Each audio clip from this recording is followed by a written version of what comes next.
Today on Florida Sportsman Project Dreamboat. In the plastic shop at MCU, Dave works to install the 23-foot Albury dash panel in time for delivery. Well, now it's time to get Dave back on this thing and wrap it up because Barry's ready to pick up his boat and we need to get this thing finished. Steve, the legend Altenhoff, must rescue an outboard that took a salty plunge. When I pulled the spark plugs out, I looked at them and it had evidence of water on them, so I knew there was water in the cylinders. FS Boating Editor George LaBonte joined Scott Dunik and his son aboard their custom-built 20-foot center console. While this boat now spends most of her time patrolling the shallow waters of the St. Lucie River looking for snook, there was a day in her younger years where she was on the waters of Costa Rica looking for roosterfish. And the 31-foot Contender project is on the move as Brian visits T-N-T Custom Boatworks to order brand new fuel tanks. All coming up on Florida Sportsman Project Dreamboat.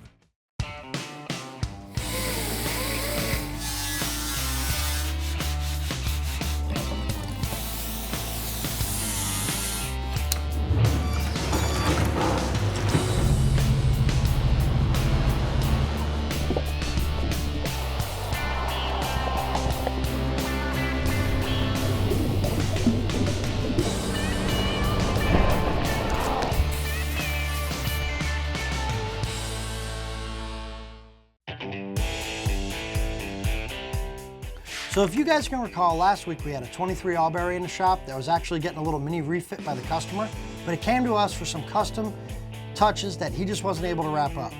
We had to do a non-skid job on the inside of the boat. We actually went with two-tone to offset some things that really looked nice when it was done. On the outside of the boat, we tied in a red all-grip boot stripe. It really set the boat off nicely.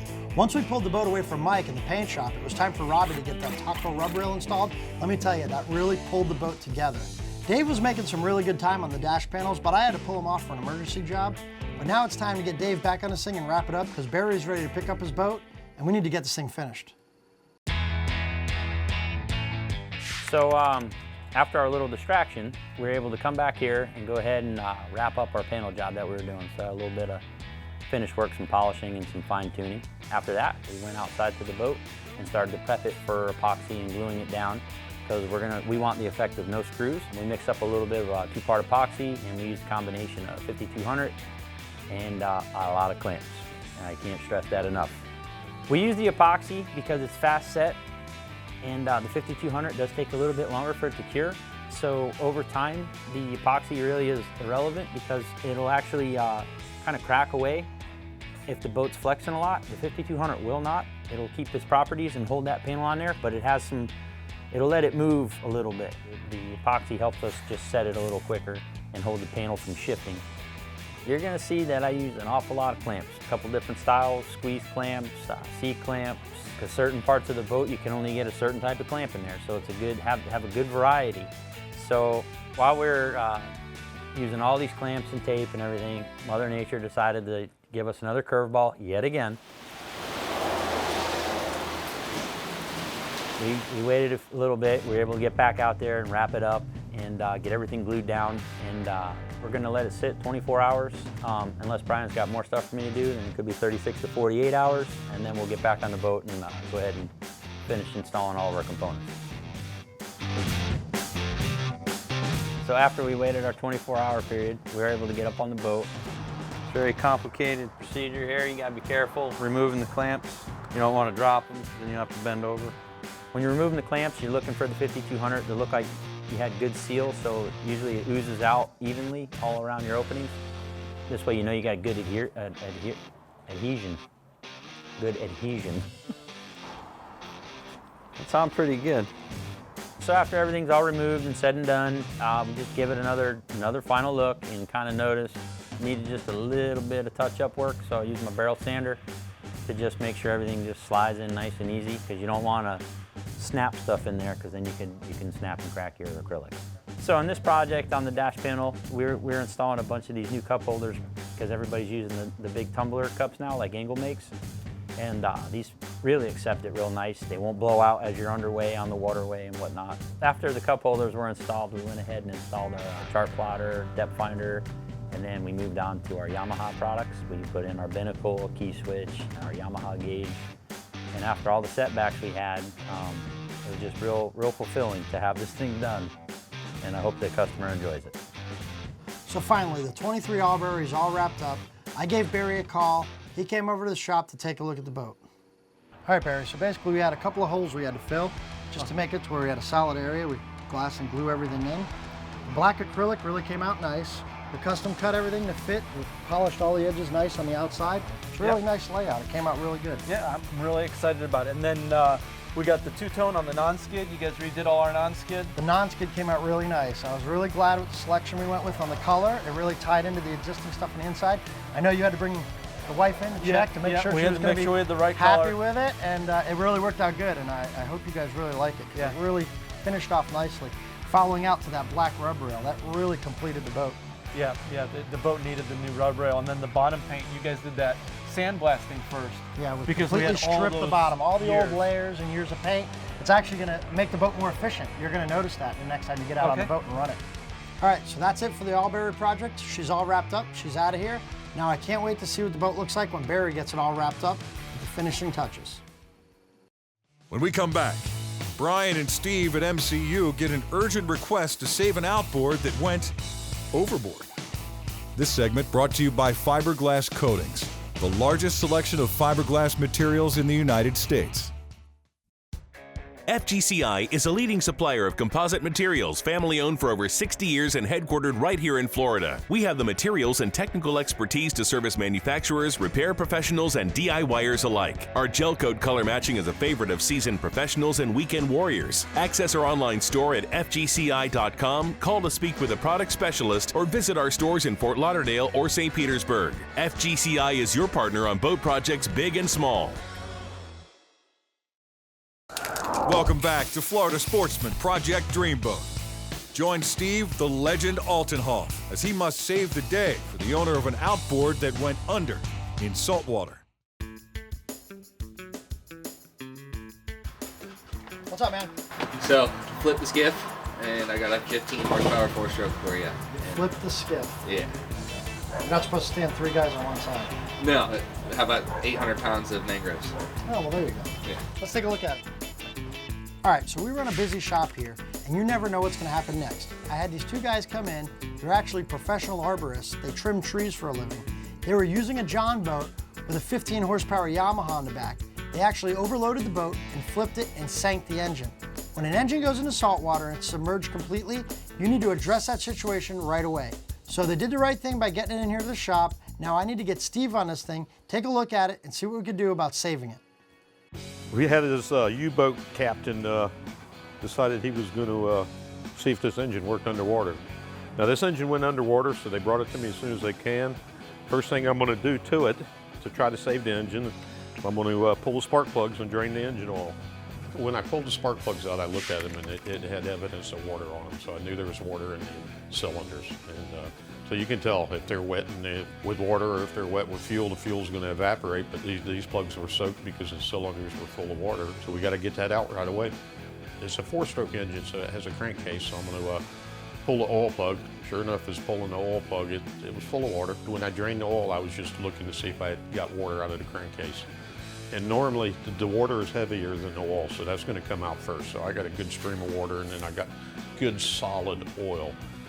Good thing, like I said, this engine wasn't running when it went down, so that was a big positive to save this engine. And then I'm going to go ahead and rinse it off with fresh water because you want to break up the salt as much as possible. But once after you spray it down with fresh water, you need to get an air gun and just go ahead and blow all that water off the engine. And then I'm going to hit it with some type of corrosion inhibitor. I had the nozzle pointed backwards. It made me feel like an idiot, but hey. Corrosion protector is very critical, especially in a saltwater environment. You know, it just keeps the salt getting into connectors and, you know, sitting on the block and just start corroding away at it, you know, spray it down. I'm going to remove the oil filter. I'm going to put a new oil filter on. I'm going to fill the crankcase back up with oil. And now I'm going to pull the engine over a couple times to see if there's any water in the cylinders. And of course there was water in both cylinders. Cool.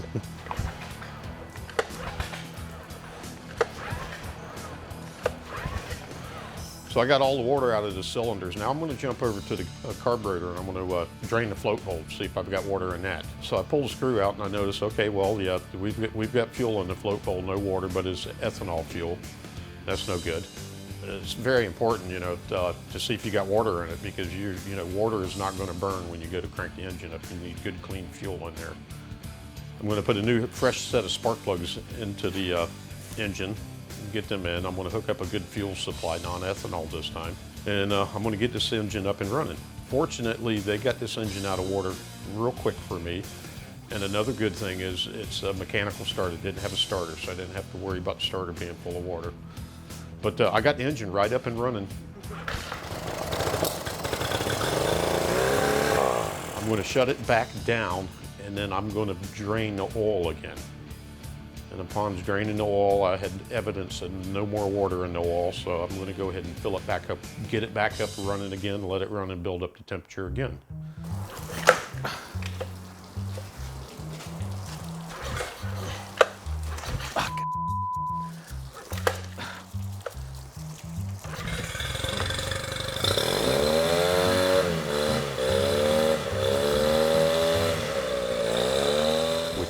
Ran real good, had no problems. I saved this engine, especially being for a work boat. You know, they're not going to be down as much, so they won't lose as much money. So I'm going to let it run for a while again, and then I'm going to shut it off, and I'm going to give it a good dose of Yama Shield, and they'll be ready to come pick it up and get back to work and making money. The sooner you get it out of the water and get the water out of the engine, the chances of saving it are a lot better if you let that water sit in for a period of time. I recommend taking it to a service center that is authorized to work on that particular engine, but bring it to the legend. All right, looks like Steve saved the day again. We got that little 15 horsepower Yamaha running again. If these guys take care of this engine and maintain it properly from here on out, this thing will last them a lifetime. The motor's running great, and now they can get back to work. When we return, FS Boating Editor George LaBonte joins Dreamboat owner Scott Dunik and his son aboard their custom-built 20-foot center console in this week's One Man's Dreamboat segment. This segment brought to you by Yamaha. Reliability starts here. At Yamaha, reliability is a family tradition. Meet the next generation. 4 new advanced technology-inspired inline 4-cylinder performers. Bred from the reliability and boater satisfaction that is part of Yamaha's DNA. They prove that when power gets lighter, faster, stronger, and smarter, boating gets even better and more satisfying for boaters like you. Welcome back to Florida Sportsman Project Dreamboat. Join us for this week's One Man's Dreamboat segment with Florida Sportsman Boating Editor George LaBonte as we feature anglers who have already launched their dream. Florida Sportsman began these features 30 years ago, and the dreams just keep getting better. This week, we're going to meet up with Scott and Shawn Dunnuck, a father and son team who've tackled a very ambitious project on a really unique boat. He really wanted to teach Shawn a little bit about getting your hands into it, how things work, how to put stuff together and be able to fix it yourself. This was a perfect opportunity to do so. So we picked up a project about 7 years ago, which was a 43 Merit. My son and I, he was younger at that point. He's 16 now. As we redid that project, I wanted to find a project that he and I could work on together, and saw a little center console boat that was completely unfinished and asked, what's that boat? And basically, it was a boat that brought back from Casa Vieja Lodge in Guatemala, and I thought it'd be a perfect project for Shawn and I to work on together to redo. So I first saw the boat when he took pictures on his phone, and I haven't seen it in person. And I came home from school and all I saw was a hull of a boat. No motor, no console, no anything. So I jumped up in the trailer and I looked down, there was just plywood sheets laying in the boat. I said, what did he get us into this time? So the first thing we had to do was figure out the deck configuration and the boat. But the easy part was laying the deck. The hard part was what? Fairing the deck. Yes. That took a lot of hours. If I remember right, between fairing the hull sides on the inside, the floor, I think we went through 2 gallons of all fair just to fair out the boat. That probably took us 3 months. Yeah, probably just for that. just to fair out the deck and the inside of the boat and prime the boat as well. A lot of sanding. A lot of sanding. So when we put in the floor, we were deciding on which color to paint the floor, and we wanted to keep it more like an Albury 23, and we saw the light blue floor, and we wanted to match that, keep it more tropical. What do you call it? Bahamian. Bahamian. Look. The end result with this little 20-foot Costa Rican boat reflected a lot of that really attention to detail. The boat came out really pretty. One of the unique features about this boat that I never expected when we bought it was it is a wood boat, and how it performs in a sea and in a, since we bay fish in Stewart, there's always generally a light chop, like it's breezy out today. And how does it run when you're running it in a light chop? It runs really smooth. You really don't feel much in it. It just eats it up because it has a really deep V, and when you put the trim tabs down, it just eats through it. And plus, I love the flare because it really, you do not get wet in this river. Even going offshore, it really sprays it out. It does a good job. When this project was completed, Shawn had a boat that he could use on the St. Lucie River and the waters around Stewart, Florida. And like any teenage boy you'd imagine that had a boat at his disposal, he is always on the river running around fishing. My personal preference for the boat, I love to snook fish around in the river because I'm not allowed to go offshore yet. But when I will be allowed, I definitely will go. But snook fishing is my choice around here. Why did we decide not to put a top on it? Actually, I decided, and I think it looks a lot cleaner without the top. It definitely looks a lot better. And the drain bridge. Oh, and so when I'm snook fishing, there'll be like 20 boats waiting at the train bridge, and I can just put the rods down and slip right under it.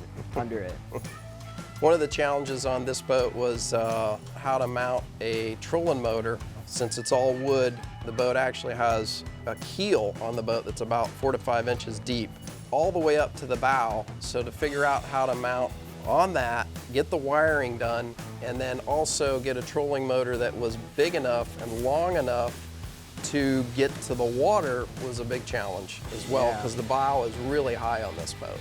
Yeah, and we had to go with the biggest one they made, and I had to pay for it. That came out of his pocket. Yep.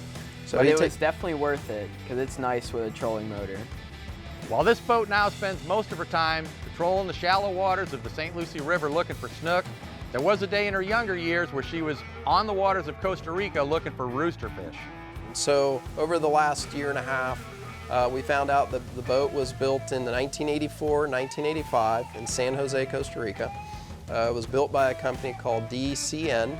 They only built 2 of these boats, and one is obviously here, the other one we don't know where it's at. It's got a lot of history and it's hard to find. So, and it rides good. And it rides good, yeah. And it's different. Nobody else has a boat like this around here. After having spent the day on the boat with Scott and Shawn, it was really evident to me how much pride Shawn took in this project. By the way, he was just really attentive to everything on the boat. It was obvious that he really appreciated everything he had. After spending $6,000 on the hull and $20,500 on repairs and custom modifications, the cost of Dunnuck's Dreamboat comes to a total of $26,500. When we return, Brian at MCU aims to make headway on the 31-foot Contender project by visiting T-N-T Custom Boatworks. This segment brought to you by T-N-T Custom Boatworks, specializing in the design and manufacturing of quality marine products. At Marine Customs Unlimited, our professionally trained staff is committed to making all your boating dreams come true while providing unmatched attention to detail and quality. Specializing in custom boat building and modifications, fiberglass and gel coat repairs, insurance claims, upholstery and canvas work, custom dash panels, Yamaha outboard sales and service, and more. Marine Customs Unlimited. You dream it, we build it. Welcome back to Florida Sportsman Project Dreamboat. Join Brian at MCU as he heads to have brand new fuel tanks built for the 31-foot Contender project. All right, so the guys have been tearing into this 31 Contender. They're actually doing a great job, and we're a little ahead of schedule. But there's quite a bit of work. This boat went through Hurricane Irma, and it was damaged pretty bad. Not to mention the fuel tank situation the customer had prior to the hurricane. He knew he had some leaky fuel tanks, he just didn't know how bad it was. When these tanks get to the age they are, when you're starting to push the 15, 20 year range, you're probably gonna have a rotten fuel tank. I mean, it's all there is to it. These things are in a saltwater environment and they corrode and they rot away. So now that the guys have the tanks loaded up on the truck, I'm gonna get them up to TJ at T&T, so he's got perfect templates to copy and build me some new ones. I've been dealing with T&T now for almost 20 years, and having them right in my backyard in Fort Pierce, Florida is like a major benefit to me. Not to mention their in-house powder coating. Now I've just got to install it on the boat and I'm all wrapped up. This is the way to do business. So as soon as I got the T&T, I went inside, I got the owner TJ to go over everything that we had to get done. All right, 31 Contender. Standard tanks. We're not going to modify them this time. We're going to keep everything the same quantity. I definitely want to go powder coated this time. And you can see how bad the corrosion got on these things. Yeah, pretty bad. How old are these tanks? This is a 90, what is it? It's an maybe, I don't even remember. I'm doing so many jobs at this shop, it's hard to keep the specific details in my head all the time. But it'd be a good idea if you're gonna drop your fuel tank off to a fabricator to know all this information prior to showing up. No changes on these at all? Everything in the same place? Same fittings? Same thing, just no corrosion. Well, I see you got 2 pickups in these tanks. You still want to go with 2 pickups? What do they got, one plugged off? Completely? Yeah, one of them's plugged off. It looks like it's been plugged off since day one. We don't need it. Just one pickup in each? Pickup. So when it's time to have these tanks custom built, you got to remember, there are details and things that can be changed. That's what we did in this situation. There were actually multiple pickups, so I told TJ to eliminate one of them. At the same time, if we had to add a different fill or a different vent, it would be easily done after the new fabrication has been processed. Big question, when are we looking at? For a price? No, time. Time? Do I ever ask you price? No, you don't normally ever ask me that. It should be done by middle of the end of next week. All right, good deal. Yeah. I'd say probably Wednesday or Thursday. All right, good deal. Get started on them Monday, Tuesday. They'll be done. I'll order some more material today and we'll be ready to go on Monday. All right, buddy, sounds great. All right, let me get some guys to come out here and unload this with the forklift and we'll be ready to go. So as soon as he has those tanks powder coated, I'll get the guys up there in the truck, we'll get them back here to the shop and we'll get them installed. Next week on Florida Sportsman Project Dreamboat. The 31-foot Contender's new fuel tanks are built to last by a powder coating treatment at T&T. FS Boating Editor George LaBonte joins Jeff Toole and his son aboard their custom-built 1987 Alumacraft. And the Contender project moves ahead in the fiberglass bay, with deck being dropped in place and more. The filming of Florida Sportsman Project Dreamboat has been shot on location at Marine Customs Unlimited. You dream it, we build it.